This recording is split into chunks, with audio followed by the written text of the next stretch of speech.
بسم اللہ الرحمن الرحیم۔ قبیلہ مخزوم کے مغرور اور ظالم و جابر سردار عمر بن ہشام ابو جہل کے مال و دولت کی بہتات تھی۔ اس کے شان و شوکت کے حامل محل میں غلاموں اور کنیزوں کی بھرمار تھی، لیکن پھر بھی اس کی نظر ایک رومی کنیز پر پڑی تو اس نے اسے منہ مانگے داموں خرید لیا۔ اس لیے نہیں کہ اسے ملازمہ کی ضرورت تھی، بلکہ اس لیے کہ یہ سرخ و سفید خوبصورت کنیز اس کے دل کو بھا گئی تھی۔ مکہ میں رومی غلام اور کنیزیں اپنے کھلتے ہوئے رنگ و روپ کی وجہ سے مہنگے داموں فروخت ہوتے تھے۔ مال و دولت کی اس کے پاس کمی نہیں تھی، اس لیے ابو جہل نے اسے رومی کنیز کو خرید لیا جس کا نام زنیرہ تھا۔ زنیرہ کون تھی، اس کا خاندان کیا تھا، وہ کیا حالات ہوئے کہ دنیا کی سپر پاور سلطنت روما سے زنیرہ ملکہ کے بازار غلاماں میں ناقدر جنس کی طرح فروخت ہو گئی۔ ان باتوں سے نہ ابو جہل کو کوئی دلچسپی تھی، نہ جاننے کا کوئی شوق۔ زنیرہ کے ذہن میں بھی اپنی جائے پیدائش، اپنی جنم بھومی کا تصور محض ایک بھولے بسرے خواب کا رہ گیا تھا۔ میں کون ہوں؟ کیا میں غلامی کے لیے پیدا ہوئی ہوں؟ کیا کبھی کوئی فیصلہ اپنی مرضی سے بھی کر سکتی ہوں؟ میری پیدائش کا مقصد کیا ہے؟ خالق کائنات نے مجھے کیوں پیدا کیا؟ یہ وہ سوالات تھے جو اس کے شعور پر دستک دیتے، مگر وہ ان سوالات کا جواب کسی سے طلب نہیں کر سکتی تھی۔ دن گزرتے چلے گئے، زنیرہ اس غلامانہ زندگی کی عادی ہو چکی تھی۔ اب وہ سوال بھی کبھی کبھار ہی اس کے ذہن میں اٹھتا۔ ابو جہل کا رویہ زنیرہ سے روایتی آقا اور غلام کا تھا۔ اونٹوں کو چارہ ڈالنا، گھر کو صاف رکھنا، ابو جہل کی چیزوں کی حفاظت، پھر ساتھ ہی ساتھ ابو جہل کی بیوی کی ناگوار گالیاں اور مار پیٹ بھی اس کی زندگی کا حصہ تھیں۔ ایک روز بہت عجیب بات ہوئی۔ گمسم خاموش طبع زنیرہ اونٹوں کو چارہ ڈال کر پلٹ رہی تھی کہ اسے اپنے آقا کی آواز آئی جو مالکن سے کچھ بات کر رہا تھا۔ محمد صلی اللہ علیہ وآلہ وسلم جو ہمارے سامنے پلا بڑا تھا، ہماری ہی طرح زندگی گزارتا ہے، اب وہ کہتا ہے کہ اللہ اس سے کلام کرتا ہے، اس پر وحی نازل کرتا ہے، اس کے پاس جبرائیل فرشتہ آتا ہے۔ آقا کی آواز کے ساتھ ہی کہکا بلند ہوا۔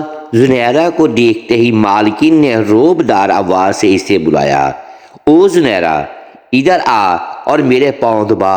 زنیرہ سعادت مندی سے مالکین کے پاس گئی اور پاؤں دبانے لگی۔ کچھ دیر بعد مالکین نے ابو جہل سے پوچھا، محمد صلی اللہ علیہ وآلہ وسلم نے ایسا کب کہا؟ ابو جہل نے کہا، آج ابھی محمد صلی اللہ علیہ وآلہ وسلم نے مکہ کے سارے اکابرین کو بلایا تھا۔ پہاڑ کے قریب اس نے پوچھا کہ اگر میں کہوں کہ اس پہاڑ کے پیچھے سے دشمن کی فوج آ رہی ہے تو کیا تم یقین کر لو گے؟ سب نے محمد صلی اللہ علیہ وآلہ وسلم کے گزشتہ کردار کو دیکھتے ہوئے کہا، ہاں ہم یقین کر لیں گے، کیونکہ ہم نے ہمیشہ آپ کو سچا اور ایمانت دار پایا ہے۔ پھر اس نے کہا کہ سنو، مجھے اللہ نے پیغمبر بنا کر بھیجا ہے۔ اللہ نے مجھے تمہیں یہ بتانے کے لیے مبعوث کیا ہے کہ اللہ ایک ہے، ایک اللہ کے سوا کسی اور کی عبادت مت کرو، تمہاری تمام حاجتیں وہی اللہ پوری کرتا ہے۔ ابو جہل چند لمحے خاموش ہو کر بولا، حیرت تو یہ ہے وہ یہ کہتا ہے کہ سب انسان برابر ہیں۔ اس نے ایک بار پھر کہکا لگایا اور کہا، آقا غلام کی تمیز کبھی مٹ سکتی ہے کیا؟ اعلیٰ اور ذلیل قبیلے برابر ہو سکتے ہیں؟ معلوم نہیں۔ محمد صلی اللہ علیہ وآلہ وسلم یہ کون سی باتیں کر رہا ہے جو نہ کبھی سنی نہ دیکھیں؟ بات آئی گئی ہو گئی، لیکن یہ باتیں زنیرہ کی یادداشت میں رہ گئیں۔ خاندان قریش سے تعلق ہونے کی وجہ سے حضرت محمد صلی اللہ علیہ وآلہ وسلم کے تعلقات بنو مخزوم سے بھی تھے، اور دوسرے بہت سے لوگوں کی طرح زنیرہ بھی حضرت محمد صلی اللہ علیہ وآلہ وسلم کے لیے دل میں احترام کے جذبات رکھتی تھی۔ پھر یہ ابو جہل کا معمول بن گیا کہ اکثر گھر میں ابو جہل اور اس کی بیوی حضرت محمد صلی اللہ علیہ وآلہ وسلم کے بارے میں زہر سے بھجی گفتگو کیا کرتے۔ نہ جانے کیا بات تھی کہ ابو جہل جتنا حضرت محمد صلی اللہ علیہ وآلہ وسلم کے خلاف زہر اگلتا، اتنا ہی زنیرہ کے دل میں حضرت محمد صلی اللہ علیہ وآلہ وسلم کا احترام بڑھتا چلا جاتا۔ پھر ایک عجیب واقعہ ہوا۔ ابو جہل کی ہی سمیہ نامی بڑی کنیز نے زنیرہ سے حضرت محمد صلی اللہ علیہ وآلہ وسلم کے متعلق باتیں کرنا شروع کر دیں۔ ایک رات سمیہ نے بتایا کہ آج شام سمیہ رضی اللہ تعالی عنہا، ان کے شوہر یاسر رضی اللہ تعالی عنہ اور دو بیٹوں عمار اور عبداللہ رضی اللہ تعالی عنہ نے اسلام قبول کر لیا ہے، اور زنیرہ کو ہدایت کی کہ یہ بات کسی کو نہ بتانا۔ حضرت سمیہ رضی اللہ تعالی عنہا کا خاندان چوری چھپے نور نبوت سے اپنے قلب روح کو منور کرتا رہا۔ حضرت سمیہ رضی اللہ تعالی عنہا نے زنیرہ کو بتایا کہ رسول اللہ صلی اللہ علیہ وآلہ وسلم اللہ کا یہ پیغام لے کر آئے ہیں کہ اللہ ایک ہے، اللہ ہی کی عبادت کرو اور اپنے تصور و خیال سے بنائے گئے تمام بتوں کو توڑ پھینکو۔ اللہ نے ہر انسان کو آزاد پیدا کیا ہے اور سب انسان آپس میں برابر ہیں۔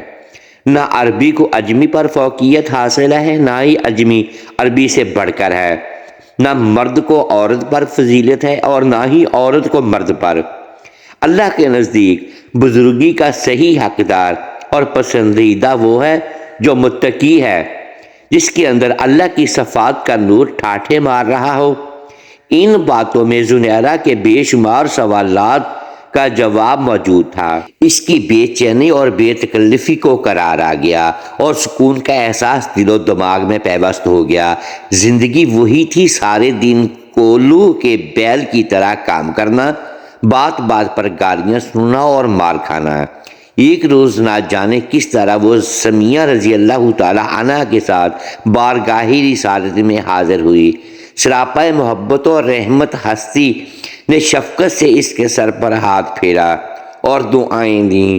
برسوں محبت کے لیے ترسی ہوئی زنیرہ کی آنکھیں ڈبڈبا گئیں، دل میں دبی ہوئی محرومیوں کا آتش فشاں گویا پھٹ پڑا اور وہ پھوٹ پھوٹ کر رو دی۔ اس کے وہم و گمان میں بھی نہیں تھا کہ کوئی اس غلام کو محبت سے بھی دیکھ سکتا ہے۔ مالک کا غلاموں پر احکامات صادر کرنا، ڈانٹ ٹپٹ، گالیاں اور مار پیٹ، بس یہی کچھ تو اس نے دیکھا تھا۔ نور نبوت کی ضیاء پاشیوں سے زنیرہ کا باطن آفتاب کی طرح روشن ہو گیا تھا۔ دل تو نہ جانے کب سے اس خدائی پکار پر سر تسلیم خم کر چکا تھا۔ اس نے فوری طور پر اسلام قبول کر لیا۔ اب وہ ایک معمولی کنیز سے رسول اللہ صلی اللہ علیہ وآلہ وسلم کی عظیم المرتبت صحابیہ زنیرہ رضی اللہ تعالی عنہا بن گئیں۔ رسول اللہ صلی اللہ علیہ وآلہ وسلم نے حضرت زنیرہ رضی اللہ تعالی عنہا کو اللہ کے قریب کے لیے چند طریقے مرحمت فرمائے اور تاکید فرمائی کہ ابھی اپنے قبول اسلام کا اعلان نہ کریں۔ حضرت زنیرہ رضی اللہ تعالی عنہا دولت ایمان سے سرفراز ہونے کے بعد واپس آ گئیں، لیکن عشق و مشق چھپائے نہیں چھپتا۔ ابو جہل کو آخر معلوم ہی ہو گیا کہ زنیرہ رضی اللہ تعالی عنہا مسلمان ہو گئی ہیں اور عشق حقیقی پر قدم رکھ دیا ہے۔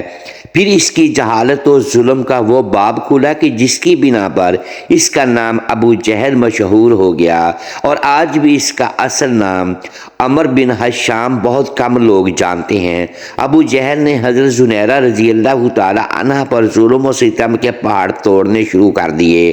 ابو جہل حضرت زنیرہ رضی اللہ تعالی عنہا کو اتنی بری طرح زود و کوب کرتا کہ وہ بے ہوش آ جاتی اور مار مار کر تھک جاتا، مگر اللہ کی یہ نیک اور صابر بندی سب کچھ سہ لیتی، مگر پائے استقلال میں ذرا بھی لغزش نہ آتی۔ ابو جہل ہر روز نئے نئے طریقوں سے مظالم کرتا، کبھی کئی دن تک کھانے کا ایک لقمہ بھی نہ دیتا، کبھی سونے پر پابندی لگا دیتا اور اونگ آتے ہی کھال تک نوچ لینے والی چرمی چھڑی سے مار مار کر لہو لہان کر دیتا۔ حضرت زنیرہ رضی اللہ تعالی عنہ کا پورا جسم زخم رہتا اور اس میں خون و پیپ رسنے لگتا، مگر اب وہ روح کے اس سفر پر گامزن تھی جہاں مادی جسم کو آدمی روح کے خول یا لباس کی صورت میں دیکھتا ہے۔ حضور صلی اللہ علیہ وآلہ وسلم کو جب حضرت زنیرہ رضی اللہ تعالی عنہ کے اوپر ہونے والے مظالم کی خبر پہنچتی تو غمگین ہو جاتے۔ ایک مرتبہ آپ صلی اللہ علیہ وآلہ وسلم کے ایمان پر حضرت ابو بکر صدیق رضی اللہ تعالی عنہ ابو جہل کے پاس گئے تاکہ انہیں خرید کر آزاد کر دیں، اور اس سے کہا کہ زنیرہ رضی اللہ تعالی عنہ کا فروخت کر دو، مگر وہ ایک کینہ پرور شخص تھا، لہٰذا اس نے حقارت سے انکار کر دیا۔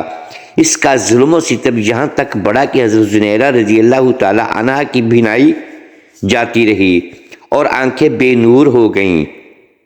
یہ دیکھ کر ابو جہل نہایت طنزیہ لہجے میں بولا، دیکھ لات و عزیٰ نے تجھے اندھا کر دیا، اب تو محمد صلی اللہ علیہ وآلہ وسلم کے دین کو چھوڑ دے۔ اس جملے نے حضرت زنیرہ رضی اللہ تعالی عنہا کے دل کو تڑپا کے رکھ دیا کہ وہ خاموش رہیں۔ یہ بات اتنی مشہور ہوئی کہ مشرکین حضرت زنیرہ رضی اللہ تعالی عنہ کی مثال دے دے کر مسلمانوں پر جملے کہنے لگے کہ دیکھو زنیرہ کو لات و عزیٰ نے اندھا کر دیا ہے۔ ایک روز چند مشرکین نے یہ بات حضرت زنیرہ رضی اللہ تعالی عنہ کے سامنے کہی تو حضرت زنیرہ رضی اللہ تعالی عنہ نے تڑپ کر کہا، اللہ کی قسم لات و عزیٰ لکڑی اور پتھر کے بت ہیں، وہ کیا جانے کہ کون انہیں پوج رہا ہے اور کون نہیں پوجتا۔ اگر میری بینائی زائل ہو گئی ہے تو یہ مصیبت میرے لیے اللہ کا ایک امتحان ہے، اگر وہ چاہے تو میری بینائی واپس بھی دے سکتا ہے۔ حضرت زنیرہ رضی اللہ تعالی عنہ کی بات سن کر سارے مشرکین نے طنزیہ کہکا لگایا اور زیادہ مضحکہ خیز انداز میں حضرت زنیرہ رضی اللہ تعالی عنہ کی یہ بات سب کو ہنس ہنس کر بتانے لگے۔ پورا دن حضرت زنیرہ رضی اللہ تعالی عنہ کی اس بات کا تذکرہ کر کے شرک کے پیروکار کہکے لگاتے رہے، مذاق اڑاتے اور مسلمانوں کے جذبات مجروح کرتے رہے۔ اگلے روز حضرت زنیرہ رضی اللہ تعالی عنہ سو کر بیدار ہوئیں تو ان بے نور آنکھوں میں روشنی آ چکی تھی۔ اب ان کی بینائی پہلے سے بھی کہیں زیادہ تیز تھی۔ حضرت زنیرہ رضی اللہ تعالی عنہ کی بینائی واپس لوٹنے کی خبر بھی مکہ میں جنگل کی آگ کی طرح پھیل گئی۔ کل تک جو لوگ حضرت زنیرہ رضی اللہ تعالی عنہ کی بات کا مزے لے لے کر مضحکہ اور تمسخر اڑا رہے تھے، انہیں سانپ سونگھ گیا تھا۔ خصوصاً ابو جہل تو شرم کے مارے گھر سے ہی نہ نکلا۔ اسی روز حضرت ابو بکر صدیق رضی اللہ تعالی عنہ ابو جہل کے پاس دوبارہ آئے اور کہا کہ اگر تم زنیرہ رضی اللہ تعالی عنہ کو فروخت کر دو تو میں اس کے دگنے دام دوں گا اور تم اس سے زیادہ طاقتور اور محنتی کنیز خرید سکو گے۔ ابو جہل حضرت زنیرہ رضی اللہ تعالی عنہ کو مزید اپنے پاس نہیں رکھنا چاہتا تھا، ویسے بھی اپنی ہی بات کی وجہ سے اسے ذلت اٹھانی پڑی تھی، اس لیے اس نے کئی گنا زیادہ دام پر حضرت زنیرہ رضی اللہ تعالی عنہ کو فروخت کر دیا اور حضرت ابو بکر صدیق رضی اللہ تعالی عنہ نے ان کو آزاد کر دیا۔